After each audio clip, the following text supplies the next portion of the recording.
Hello friends, welcome back to our channel.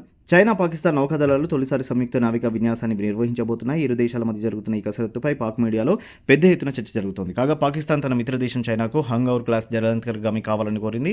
ఈ రెండు దేశాలు దీనిని నిర్మించే ప్రయత్నంలో ఉన్నాయి. పాకిస్తాన్ తన ఆయుధ అవసరాలను తీర్చుకునేందుకు చైనా పైననే అధికంగా ఆధారపడుతోంది. పూర్తి సమాచారం కోసం వీడియోని స్కిప్ చేయకుండా ఎండ్ వరకు చూడండి. United states institute of piece నివేదిక ప్రకారం 80వ దశకంలో ఆఫ్ఘన్ జిహాద్ను ఎదుర్కోవడానికి పాకిస్తాన్ అమెరికా నుండి పెద్ద మొత్తంలో ఆయుధాలను కొనుగోలు చేసింది. అయితే 2005 నుండి 2015 వరకు పాకిస్తాన్ చైనా నుండి అత్యధిక ఆయుధాలను కొనుగోలు చేసిందని ఆ నివేదిక వెల్లడించింది. గత 15 ఏళ్లలో పాకిస్తాన్కు చైనా $8,469 మిలియన్ విలువైన ఆయుధాలను అందించింది.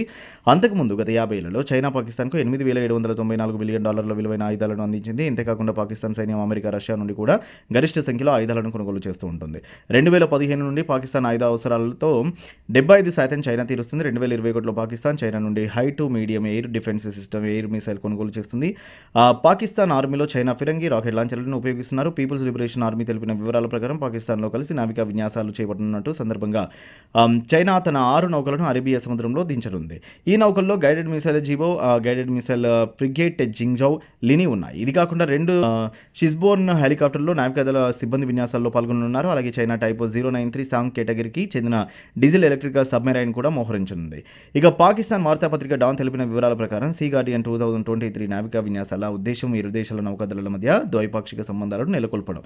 ఇదిలా ఉంటే పుల్వామా ఉగ్రదాడి అనంతరం భారత్ ప్రతీకారం తీర్చుకునేందుకు బాలాకోట్లోని జైషే ఉగ్రవాద స్థావరాలపై వైమానిక దాడులు జరిపిన సంగతి తెలిసిందే. అయితే బాలాకోట్ దాడి తర్వాత పాకిస్తాన్కు చెందిన పిఎన్ఎస్ సాద్ అనే జలంతర్గామి అదృశ్యమైంది. దీనిలో ప్రత్యేకంగా ఎయిర్ ఇండిపెండెంట్ ప్రొపల్షన్ పరిజ్ఞానం ఉండడంతో అది సముద్రం అడుగునే రోజుల తరబడి ఉండగలదు. ఇది గుట్టుచప్పుడు కాకుండా శత్రు దేశాల స్థావరాల్లో చొరబడుతుంది. దీని ప్రత్యేక సామర్థ్యం దృష్ట్యా భారత రక్షణ వర్గాలు ఆందోళనకు గురయ్యాయి.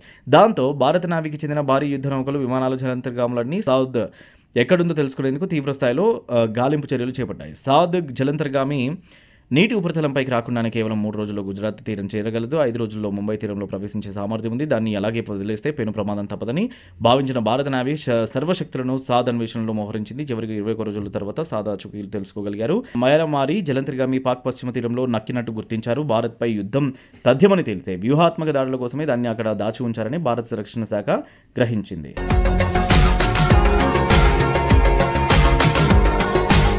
మరిన్ని అప్డేట్స్ కోసం మా ఛానల్ని సబ్స్క్రైబ్ చేయండి.